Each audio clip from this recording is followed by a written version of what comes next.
यह अमेरिका में पहली ब्रिटिश कॉलोनी थी, लेकिन जब मदद पहुंची तो बसने वाले लोग गायब हो चुके थे, बिना किसी सुराग के। न कोई शव, न कोई संघर्ष के निशान, बस एक अजीब सा शब्द पेड़ पर खुदा हुआ था, क्रोटोएन। आखिर वे 115 लोग कहां गए? क्या यह भूख, बीमारी या कुछ और अभी तक अनसुलझे रहस्य का शिकार हुए? आज हम इतिहास के सबसे बड़े रहस्यों में से एक का पर्दाफाश करने जा रहे हैं, खोई हुई रोआनोके कॉलोनी का। 1584 में ब्रिटिश महारानी एलिजाबेथ प्रथम ने सर वॉल्टर रैले को अमेरिका में एक कॉलोनी स्थापित करने के लिए चार्टर दिया।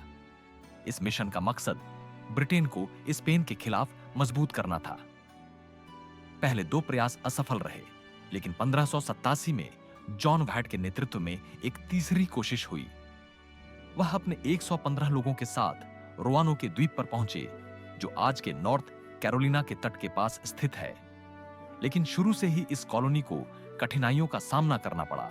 भोजन की कमी, दुश्मन जनजातियों से संघर्ष और कठिन परिस्थितियां। यहीं पर वर्जीनिया डेयर नामक बच्ची पैदा हुई थी, जो अमेरिका में जन्म लेने वाली पहली अंग्रेजी बच्ची थी। यह एक उम्मीद की किरण मानी जा रही थी। जैसे जैसे भोजन की कमी बढ़ती गई, कॉलोनी के गवर्नर जॉन वाइट ने एक साहसी फैसला किया। वह इंग्लैंड वापस जाएगा और नए संसाधन और मदद लाने के बाद लौटेगा। लेकिन दुर्भाग्य से इंग्लैंड और स्पेन के बीच युद्ध शुरू हो गया और रानी एलिजाबेथ प्रथम ने सभी जहाजों को युद्ध में उपयोग करने का आदेश दिया। नतीजा, जॉन वाइट 3 साल तक कॉलोनी लौट नहीं सका।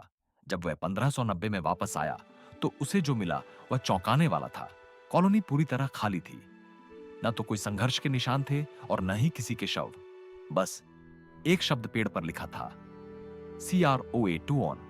वाइट ने सोचा कि शायद बसने वाले लोग किसी तरह क्रोटोन द्वीप, आज का हैटर्स द्वीप, की ओर चले गए होंगे, जहां क्रोटोन जनजाति रहती थी।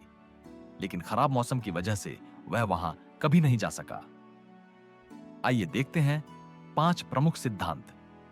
एक, वे स्थानीय जनजातियों में शामिल हो गए। कुछ इतिहासकारों का मानना है कि बसने वाले क्रोटोन जनजाति में शामिल हो गए, अपनी ब्रिटिश पहचान छोड़कर उनके साथ घुल मिल गए। 2, उन्हें दुश्मन जनजातियों ने मार दिया। कुछ इतिहासकारों के मुताबिक पोहाटन जनजाति ने उन सभी को मार दिया, हालांकि इसके कोई ठोस प्रमाण नहीं मिले हैं। तीनों, वे नाव बनाकर इंग्लैंड लौटने की कोशिश में समुद्र में खो गए। भूख और कठिनाइयों से परेशान बसने वालों ने शायद नावें बनाकर समुद्र में सफर किया, लेकिन वे रास्ता भटक गए और डूब गए। 4, वे भुखमरी और बीमारी से मारे गए। कुछ विशेषज्ञ मानते हैं कि कॉलोनी के लोगों की भूख और बीमारियों से धीरे धीरे मौत हो गई और उनके शरीर समय के साथ नष्ट हो गए। 5, कुछ अज्ञात या अलौकिक हुआ।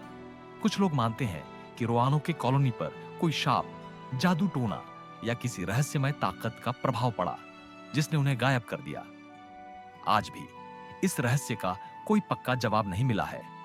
रोआनोके की कहानी ने किताबों, फिल्मों और टीवी शोज में जगह बना ली। यहां तक कि अमेरिकन हॉरर स्टोरी जैसे शो में भी इसे दिखाया गया। लेकिन इसका असली सच आज भी एक गूढ़ पहेली बना हुआ है। क्या हुआ होगा? नीचे कमेंट करें और अपनी राय बताएं। अगर आपको यह वीडियो पसंद आई हो तो लाइक, सब्सक्राइब और बेल आइकन दबाना ना भूलें। ऐसे ही रहस्यमयी और रोमांचक इतिहास की कहानियों के लिए जुड़े रहें। धन्यवाद और अगली बार तक खोज जारी रखें।